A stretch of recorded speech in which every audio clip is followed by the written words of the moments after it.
Hi guys, இன்னைக்கு நம்ம பார்க்க போகிறது செங்கல்பட்டு அரசு மருத்துவக் கல்லூரி மருத்துவமனையில் அமைச்சர் மா சுப்பிரமணியன் ஆய்வு நடத்தினாங்க. இந்த டைமில் உப்பு மாத்திரை தட்டுப்பாடு இருப்பதாக அமைச்சரிடம் நிருபர்கள் முறையிட்ட நிலையில் மருத்துவமனையின் பொறுப்புள்ள டீன் அரசுவிடம் அமைச்சர் கேள்வி கேட்டாங்க. மீண்டும் செய்தியாளர்களை கேள்வி எழுப்பியதால் நாக்கி நீட்டியும் கண்களால் சைகை காண்பித்தும் நிருபர்களை எச்சரித்த பொறுப்பு உள்ள டீன் பதிலளிச்சிருக்காங்க. ஸோ அதை பற்றி தான் நம்ம இந்த வீடியோவில் பார்க்க போகிறோம். ஸோ இதை பற்றி உங்களுடைய கருத்து என்ன அப்படிங்கிறத கீழே கமெண்ட் பண்ணுங்கள். கிடைக்கலங்க. என்ன மாத்திரை? உப்பு மாத்திரை. அது யார்? தீன் சார். அது மாதிரி எங்கே யாருக்கு கிடைக்கலங்க சொல்லுங்கள். இல்லாத செய்தியை ஒரு பூதாகரமாக ஆக்கிறதுக்கு முயற்சி பண்ணாதீங்க.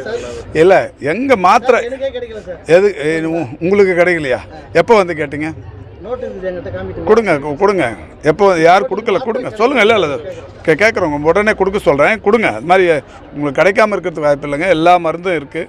இல்லைனாலும் உடனடியாக வாங்கி கொடுக்கறதுக்கான அந்த வசதியும் இங்கே இருக்குது. அது மாதிரி மாத்திரை கிடைக்கல அப்படிங்கிற மாதிரி இவ்வளோ பெரிய மருத்துவ கட்டமைப்பில் ஒரு போலியான செய்தியை சொல்லி நீங்கள் அது நியூஸ் ஆக்கிறது பார்க்காதீங்க.